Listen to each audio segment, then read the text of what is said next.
months ago, I made a video about where Breath of the Wild might fit in the infinitely convoluted masterwork of retcon that is the Zelda timeline. I'm still pretty proud of that video, and while there are a lot of great theories out there, including this one from Zelda Master, which may have lifted a few things from mine, it could even be argued that the Korok form is their natural form, and that they only took on the form of children so that Link would not feel out of place growing up among them. This might just be the Korok's original state, and during Ocarina of Time, they might have taken shape as children to let Link fit into the forest. Whoops. I'd still say that mine has held up surprisingly well. But now we've been hit with a brand new trailer for Breath of the Wild, and holy crap, there is a lot in it. And while there still isn't anything concrete, there are a lot of details that give us some insight into the game. Wait, is that the Deku tree? Is the Deku tree supposed to be right there, like geographically? Alright, here we go again.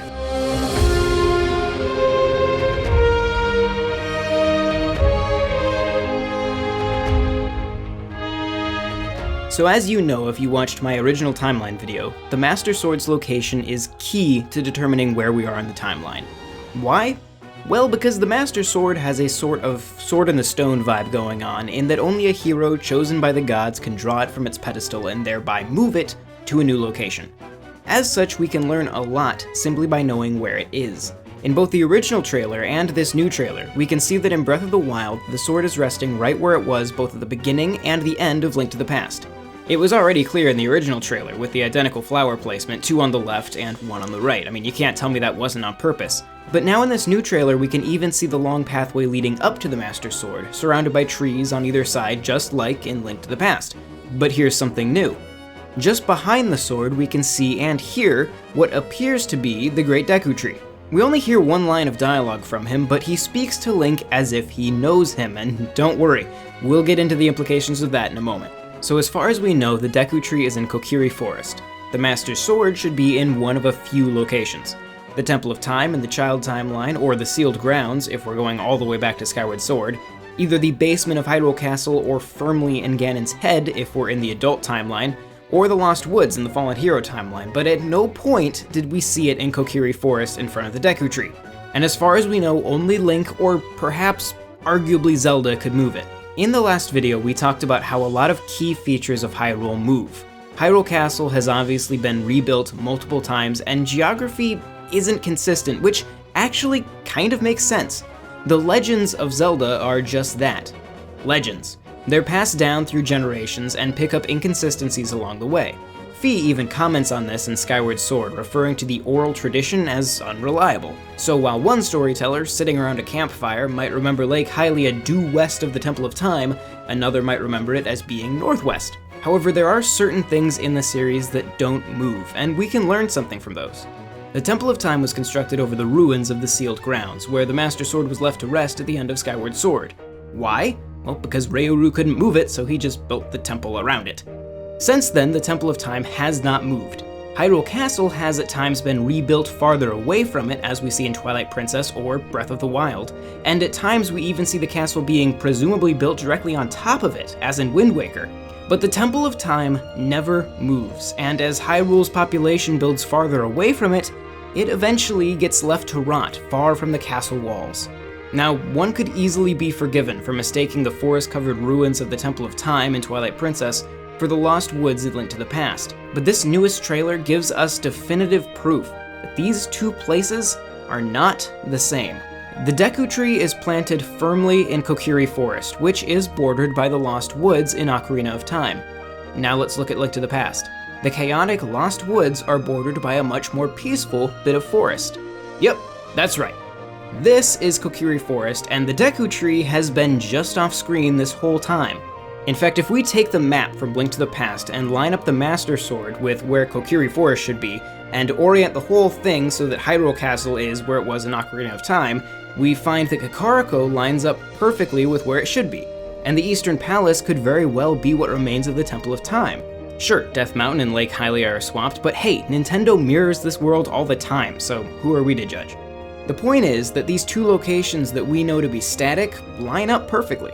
The Deku Tree didn't have to be uprooted for Breath of the Wild, he's right where he always was, and the Temple of Time lies abandoned after Ganondorf pillaged it, likely looking for the Master Sword, but he couldn't find it, because it was in Kokiri. It all makes sense. Now then, back to the Deku Tree's comment to Link. He says, That look on your face tells me that you have no recollection of me, however. Clearly, one could infer that the Deku Tree remembers him. So, what conclusion do we jump to? This is a Link who has met a Deku Tree. And which Links have met a Deku Tree? Ocarina of Time Link and Wind Waker Link. Wind Waker Link talking to a Deku Tree surrounded by Koroks, case closed, it's the Wind Waker timeline.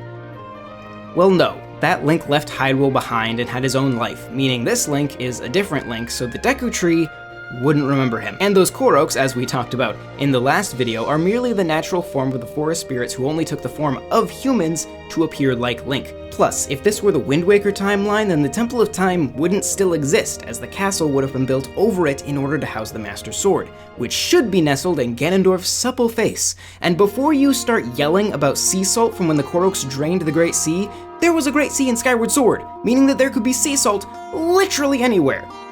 Now, the other Link, on the other hand, that met the Deku Tree was from Ocarina of Time, and this could actually kind of make sense.